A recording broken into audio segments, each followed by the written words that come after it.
The Friday following March 15 saw mosques right around the country overflow with New Zealanders wishing to pay their respects.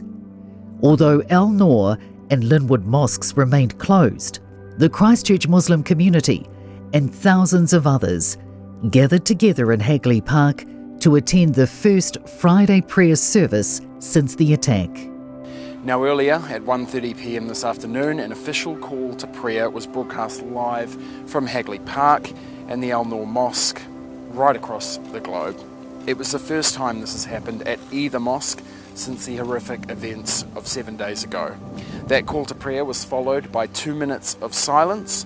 Now people across Christchurch and around the world in fact poured in. The Christchurch City Council said they were expecting thousands to turn up, and they were not wrong. The public queues went as far as we could see from our vantage point.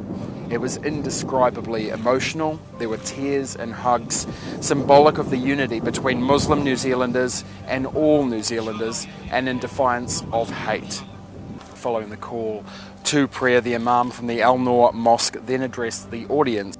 We have shown that New Zealand is unbreakable, and that the world can see in us an example of love and unity.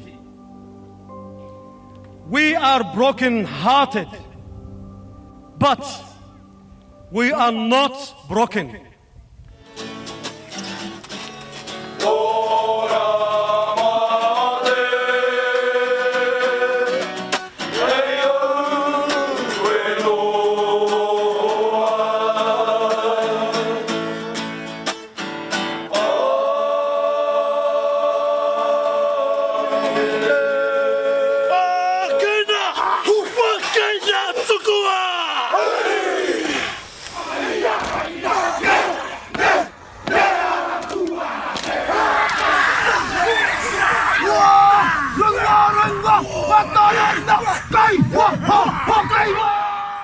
That first week following the attack saw an unparalleled outpouring of grief and support towards our Muslim community, not only from fellow New Zealanders, but right around the globe.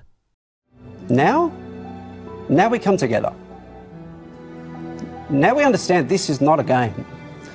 Terrorism doesn't choose its victims selectively. That we are one community, and that everything we say to try to tear people apart, demonise particular groups, set them against each other, that all has consequences, even if we're not the ones with our fingers on the trigger. It was a total affront to the basic values of the people of New Zealand. New Zealand is amazing, and it is showing its strength in how it's been responding to this tragedy.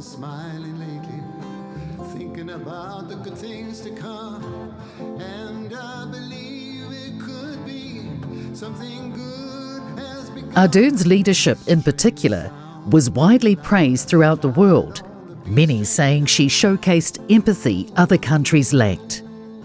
Her resolve even prompted a towering tribute, Ardern's face projected onto Dubai's Burj Khalifa, the tallest building in the world. Her poise, her steely resolve, and most importantly, her language of inclusiveness and diversity, that there was nothing in her press conference afterwards and her action since that was anything seeking any political advantage, anything to divide people.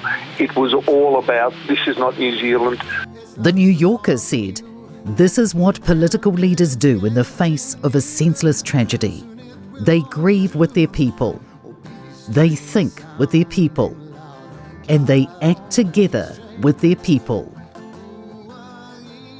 Then, 2 weeks on from the worst act of terrorism New Zealand had ever experienced, the nation's eyes and hearts returned to Christchurch and Hagley Park, where the Prime Minister, the Muslim community, and New Zealanders everywhere stood together in unity and in grief.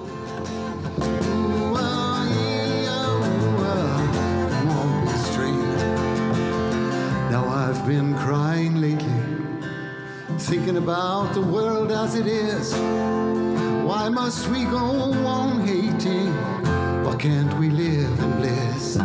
'Cause out on the edge of darkness, there rides a peace train. Oh, peace train, take this country, come take me home again. Peace train sounding loud, glide on the peace train. Assalamu alaikum. Peace be upon you. They were words spoken by a community who, in the face of hate and violence, had every right to express anger, but instead opened their doors for all of us to grieve with them.